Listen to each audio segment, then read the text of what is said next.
Good morning, everyone. We're continuing here in the words of the Rambam, Hilchais Avodah Zarah, Peg Aleph. We're holding in Mishnah Beis.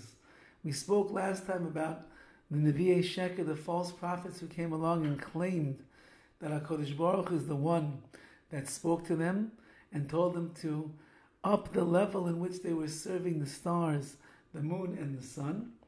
And now says the Rambam, V'yischilu koizvim acherim, more deceitful people came along. La'amai, they got up.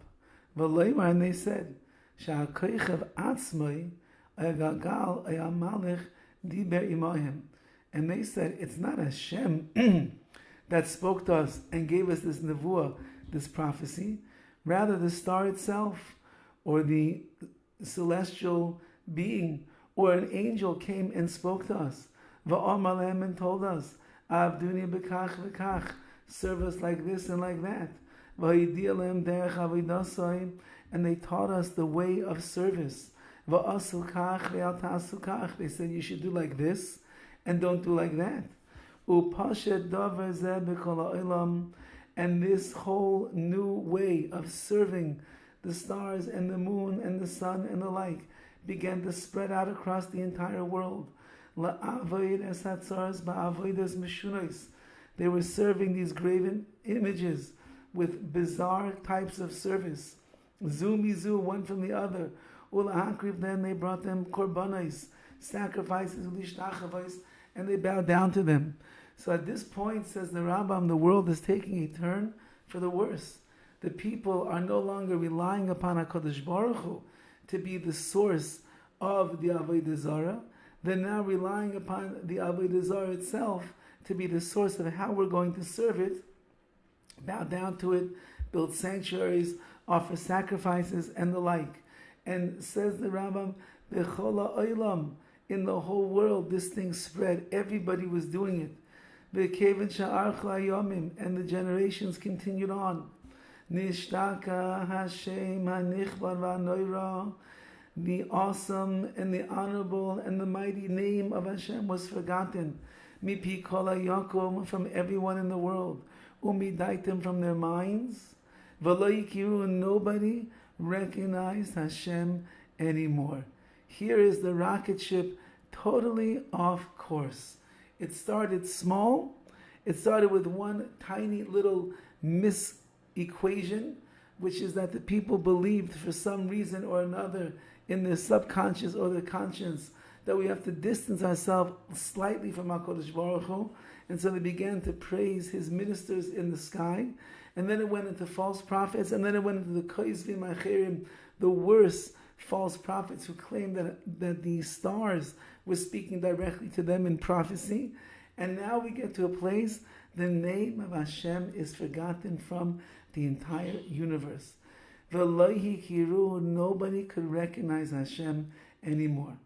V'nimsa kol ha'ma'aretz v'anoshim ha'ketanim, everyone, man, women, child, einan yoidin el ha'atzur shel eitz, all they knew was the graven image of wood, ve'evin, and stone, ve'eichel shel binyan, and or the sanctuaries that were built, shenizchanchu mikadnusam, because they were raised like this from their youth. Lishtachavos, to bow down to them, uli avdan, and to serve them, uli yishava bishman, and to swear in their names. Says the Rambam, almost asking the question, what do you want from these people? They were raised on all of this kfira, all of this heresy. They were raised on all of this foolishness. That's what their father and their mother and their grandparents and their bubbies and their zaydis, that's what they taught them. It's like in the assimilated world of Klal Yisrael that we live in today. What do we really expect from a totally secular Jew whose parents and perhaps even grandparents are the Reformed or the conservative who don't know anything about what it means to authentic Judaism that we have? How do we explain over there? Says the Rambam, what do you expect? They were raised in that way. They don't know what Torah and mitzvahs are. The Gemara calls it something called Tinak Shenishba, a child who was taken at a young age by a non-Jew, raised in a non-Jewish way, and then he finds his parents 25, 30, 40 years later. He eats treif. He doesn't fast on Yom Kippur. He eats bread on Pesach. He's intermarried. Says the Gemara, we hold nothing against this young boy. He had no other choice almost because he didn't know any better. In the 80% of assimilation in the Jewish people today, sadly, they don't know any better. They were never exposed to Judaism, exposed to authentic Torah and Yiddishkeit. It's as if they were captured at a young age and they were taught eating on Yom Kippur, eating bread on Pesach, intermarrying is not a big deal. You don't have to put on tefillin. You don't have to keep Shabbos. You don't have to sit in a sukkah. All those things, it's not for us. Don't worry about it.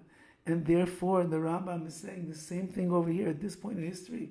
The world spun out of control to a point that there was no one that even knew that there is a Rabbi Shalom. Have a wonderful day.